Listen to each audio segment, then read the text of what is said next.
दोस्तों इमेजिन करो कि आप इंडिया के मार्केट से सिर्फ 1 किलो केला खरीद कर घर वापस लौट रहे हो और फिर बॉर्डर पर आपको नेपाल के सुरक्षा कर्मी रोक कर कहे कि बॉस पहले इस केले की कस्टम टैक्स दो क्योंकि इस केले की कीमत 100 रुपए से ज्यादा है। सुनकर अजीब लगता है ना दोस्तों, लेकिन आजकल नेपाल इंडिया बॉर्डर पर कुछ ऐसा ही हाई वोल्टेज ड्रामा और बवाल चल रहा है। नेपाल सरकार ने भारत से आने वाले सामानों पर 100 रुपए का भंसार नियम इतना टाइट कर दिया है कि चिप्स के पैकेट से लेकर खाने की तेल की बोतल तक हर सिंगल चीज पर भंसार शुल्क मांगा जा रहा है। अगर आपके सामान की वैल्यू ओनली 100 रुपए नेपाली से ज्यादा है तो आपको कस्टम टैक्स देना पड़ेगा। आज के टाइम में 100 रुपए की कीमत ही क्या है, पर क्या आप जानते हैं कि ये नियम आज का नहीं है, ये तो आज से 41 साल पहले विक्रम संवत 2042 राजा वीरेंद्र के टाइम पे बनाया गया था। तो आखिर सवाल ये है कि इतने दिनों से ये नियम गायब कहाँ था और अचानक पीएम बालन शाह की सरकार आते ही इस नियम को दोबारा से लागू क्यों किया गया। हालांकि विक्रम संवत 2083 जेठ 1 गते सीमार्थियों की कठिनाइयों की वजह से सुप्रीम कोर्ट ने इस नियम पर कुछ स्टे ऑर्डर लगाकर कुछ राहत दी है, लेकिन ये टेम्पोररी, तो इसके बारे में आपको जानना बेहद जरूरी है। तो आज के इस वीडियो में हम इसी नियम की पूरा ट्रेंडिंग टॉपिक्स का पूरा सच जानेंगे। लगे रहे दोस्तों।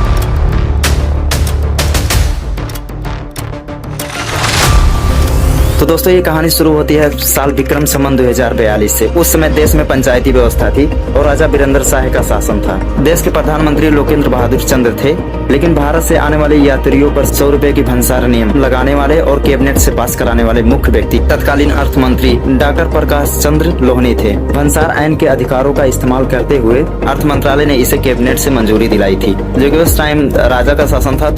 तो इसलिए मंत्रिपरिषद के फैसले के बाद राजा वीरेंद्र की श्री 5 की सरकार से लाल मोहर लगाकर विक्रम संवत 2042 इसे राजपत्र में पब्लिश कराई जाती है। लेकिन दोस्तों सबसे बड़ी सवाल अब ये है कि उस टाइम पे इस नियम को लगाने की जरूरत ही क्या थी, जिसका दर्द आज के टाइम पे आम जनता भोग रही है। तो दोस्तों वजह ये है कि उस टाइम पे नेपाल और भारत के बीच ट्रेड डिफिसिट यानी कि व्यापार घाटा डेंजर लेवल पर बढ़ चुका था। नेपाल का सारा पैसा बहकर बाहर जा रहा था और देश का विदेशी मुद्रा भंडार पूरी तरीके से खाली होने के कगार पर आ चुका था। दूसरी बड़ी वजह थी कि देश के भीतर लोकल इंडस्ट्रीज को खड़ा करना। सरकार चाहती थी कि देश के लोग छोटी मोटी चीजों के लिए भारत पर डिपेंड ना रहें, बल्कि अपने देश में ही प्रोडक्शन बढ़ाएं। इसी आर्थिक संकट को बचाने के लिए तब 100 रुपए की लिमिट तय की गई थी, क्योंकि उस टाइम 100 रुपए की वैल्यू बहुत हाई होती थी। तो दोस्तों अब आता है हमारा दूसरा बड़ा सवाल, तो अगर ये नियम विक्रम संवत 2042 का है तो बीच के 41 सालों में बाकी सरकारों ने इसे इस तरह कड़ाई से लागू क्यों नहीं किया? वह कौन से प्रैक्टिकल रीजन थे जिसकी वजह से ये नियम फाइलों तक ही सीमित रहा? इसके पीछे बहुत ही इंपॉर्टेंस और व्यवहारिक रीजन थे। सबसे पहला रीजन था बॉर्डर की geographical and social structure. Nepal और भारत के बीच एक खुली सीमा है, जहां सदियों से दोनों तरफ के लोगों के बीच घनिष्ठ पारिवारिक और व्यापारिक संबंध रहे हैं। पिछली सरकारों का मानना था कि अगर 100 रुपए जैसी छोटी रकम पर कड़ाई की गई तो सीमावर्ती क्षेत्र में रहने वाले आम नागरिकों की रोजमर्रा की जिंदगी पर पूरी तरह प्रभावित हो जाएगा। दूसरा कारण था एडमिनिस्ट्रेटिव चैलेंज। उस दौर में कस्टम ऑफिस के पास न तो पर्याप्त मात्रा में डिजिटल तकनीकी थे और न ही उतना मैन पावर कि साइकिल या पैदल से आने वाले हर एक यात्रियों की छोटी सी झोलों की जांच की जाए। प्रशासन का पूरा ध्यान बड़े पैमानों के कमर्शियल इंपोर्ट एक्सपोर्ट को मैनेज करने में रहता था। इसी ह्यूमैनिटेरियन अप्रोच और कठिनाइयों के कारण पुरानी सरकारों ने इस नियम को केवल एक नीतिगत गाइडलाइन के रूप में रखा और जमीनी स्तर पर आम जनता को थोड़ी ढील दी गई ताकि बॉर्डर पर समान जीवन सुचारू रूप से चलता रहे। लेकिन दोस्तों जब बालन शाह देश के नए पीएम बने तो उनके सामने देश की अर्थव्यवस्था की एक ऐसा भयानक शख्स सामने आया कि जिसकी वजह से उन्हें ये बड़ा कदम उठाने पर मजबूर हुए। आज नेपाल के सामने इकोनॉमिक सर्वाइवल की सबसे बड़ी चुनौती है। हालात इतने डिफिकल्ट हो चुके हैं कि देश पर विदेशी कर्ज लगातार बढ़ता जा रहा है। बॉर्डर के नाकाओं से होने वाली करोड़ों रुपए की स्मगलिंग के कारण देश के लीगल रिवेन्यू पूरी तरीके से क्रैश हो रहा था। हर रोज करोड़ों की करेंसी बिना किसी रिकॉर्ड देश से बाहर जा रहा था। बालन सरकार के लिए स्थिति डू और डाई जैसी हो गई थी।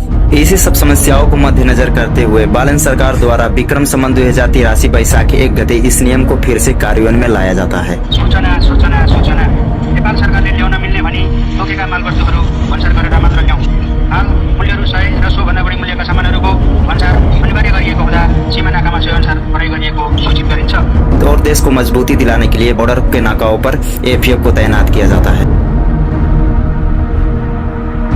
मगर दोस्तों यहाँ आकर सिक्का पलट जाता है और कहानी का सबसे दर्दनाक हिस्सा शुरू होता है।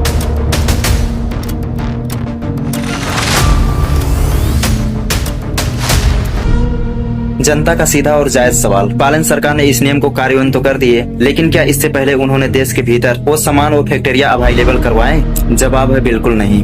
बिना किसी डोमेस्टिक बैकअप के या ऑप्शन के इस नियम को जनता पर थोपना सरासर नाइंसाफी है। इलेक्शन से पहले बड़े बड़े वादे थे। जनकपुर प्रदेश की राजधानी हो रहा वाला आदमी से यहाँ काम तू हम काम करके दिखाए। हर घर में खुशहाली लाने की बातें होती थी, पर आज ना कोई बड़ा फैसला दिख रहा है और ना ही कोई इस नियम पर बालन सरकार द्वारा जनता से कोई कन्वर्सेशन। कुछ लोग 2 महीने में इस सरकार के कुछ नियम से इतना उब गए हैं कि कहने लगे हैं कि औरों की कमियां निकालने वाले आज खुद उसी राह पर चल पड़े हैं। बालिन सरकार आयो भने पछि हामी गरीबलाई भला करले भन्दा गरी हाम्रो गर्दन काट्न आएको यो बालिन सरकार। वो बालन साहब है ना, बहुत जल्दी सरकार इसको गिरेगा गिरेगा गिरेगा।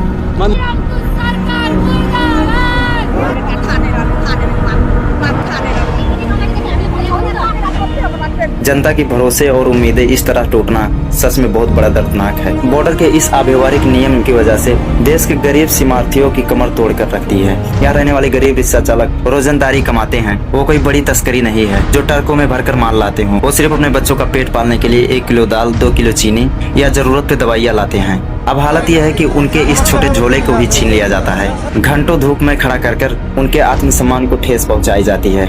एक चेकिंग के दौरान एक महिला को घंटों तक लाइन में खड़ा करने की वजह से ऑन द स्पॉट वो महिला वहीं बेहोश हो जाती है। और दोस्तों, इस टाइट नियम के दौरान एक वीडियो सोशल मीडिया पर आग की तरह वायरल है। एक आम नेपाली नागरिक भारत से सिर्फ 1 दर्जन केला ला रहा था। सुरक्षा कर्मियों ने बॉर्डर पर उसे रोक लिया और कहा कि इस केले की कीमत 100 रुपए से ज्यादा है तो इसका भंसार कराओ।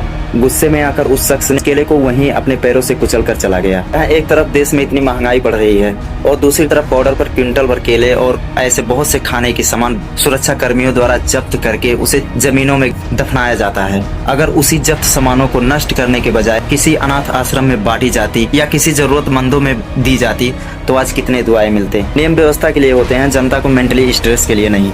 इससे आम जनता के सेल्फ रिस्पेक्ट से कोई कॉम्प्रोमाइज नहीं करनी चाहिए और नियम सबके लिए बराबर होनी चाहिए बिना किसी भेदभाव के। आखिर सीमार्थियों आम जनता की दुख समझेगा कौन। नेक्स्ट 10-15 डेज के अंदर धान की बुवाई शुरू होने वाली है। बीज, खाद और एग्री प्रोडक्ट का सख्त जरूरत होगी। पर सच तो ये है कि नेपाल में पर्याप्त मात्रा ना तो कोई खाद की फैक्ट्री है और ना ही बीज का उद्योग। हमारे किसान पूरी तरीका से इंडिया पर डिपेंड हैं। खेती की टेंशन तो अपनी जगह थी, ऊपर से ये नेम किसानों का और सिरदर्द बन चुका है। सरकार को चाहिए कि इस सीरियस इशू पर तुरंत कोई प्रैक्टिकल सोल्यूशन निकालना होगा, क्योंकि जब तक किसान का सपोर्ट नहीं मिलेगा तब तक देश डेवलपमेंट नहीं होगा। क्या देश को अमीर बनाने के लिए गरीब को ऐसे मानना जरूरी है? ये सच में बहुत ही हेड ब्रेकिंग है और इस दर्द का असर सिर्फ नेपाल में ही नहीं बल्कि बॉर्डर पर इंडियन मार्केट पे भी डायरेक्टली पड़ा है। सुनौली, जोगबोन, रक्सौल, बनबसा जैसे बड़े बिजनेस हब्स नेपाली ग्राहकों पर ही टिके थे, वहाँ पूरी तरीका से सन्नाटा पसर गया है। इंडियन व्यापारियों पर डायरेक्टली असर ऐसा पड़ा है कि उनका धंधा 75% तक गिर चुका है। हमारे जो व्यापारी इस टाइम बहुत करो या मरो की स्थिति में आ गए। 20 दिन से लमसम बॉर्डर की स्थिति बहुत तनावपूर्ण है, जिसमें हमारे व्यापारियों से जो कस्टमर आते हैं बहुत परेशान किया जाता है। स्थिति ये इस कदर बिगड़ गई है कि हम लोगों को रोड पे उतरना पड़ा। हमारी सरकार हमारे बारे में कोई भी ध्यान नहीं दे रही। व्यापारी घर के परेशान है, लिमिट से परेशान है और 1 रुपए का भी व्यापार नहीं। हमारी रिक्वेस्ट है आप। और इसी वजह से दोस्तों, इंडियन व्यापारियों ने नेपाल सरकार के खिलाफ मोर्चा खोल दिया है और रैली निकाल रहे हैं, प्रोटेस्ट कर रहे हैं और मांग कर रहे हैं कि नेपाल सरकार इस नियम को तुरंत वापस ले या इसकी लिमिट बढ़ाए।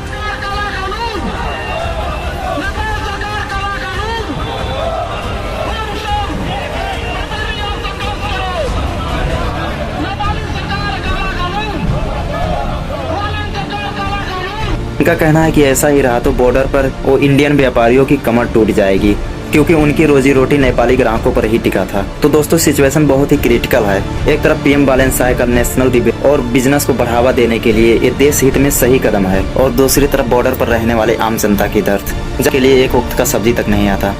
इतने सालों में महंगाई और इन्फ्लेमेशन आसमान छू गई है। बाजार के हिसाब से देखें तो विक्रम संवत 2042 100 रुपये में एक वक्त का सब्जी, दाल, चीनी और दवाइयाँ तक भी आ जाती थी, जिससे खरीदने के लिए आज के टाइम 2000 से लेकर 2500 रुपए तक लग सकता है। तो देखा जाए तो उस टाइम का 100 रुपया आज के 4000 से लेकर 5000 के पे तक की ताकत रखती है। इसका मतलब उस समय राजा वीरेंद्र और अर्थ मंत्री लोहनी के समय ये नियम व्यवहारिक था, लेकिन आज के टाइम नहीं। सरकार को चाहिए कि इसकी लिमिट कम से कम 4000 से लेकर 5000 तक की जाए, ताकि बड़े पैमानों पर तस्करी को रोका जाए और एक आम जनता की रोजमर्रा की जिंदगी इजिली चलता रहे। तो दोस्तों, बालन सरकार के इस डिफिकल्ट फैसले और बॉर्डर पर होने वाले इस रोते हुए सच पर आपका क्या ओपिनियन है? अपनी थॉट्स कमेंट सेक्शन में जरूर दें और इस वीडियो को अपने परिवार, अपने दोस्तों में शेयर करें। और ऐसे इंफॉर्मेटिव वीडियो के लिए मेरे चैनल को सब्सक्राइब करें, लाइक करें, शेयर करें और इंस्टा और फेसबुक पे फॉलो करें।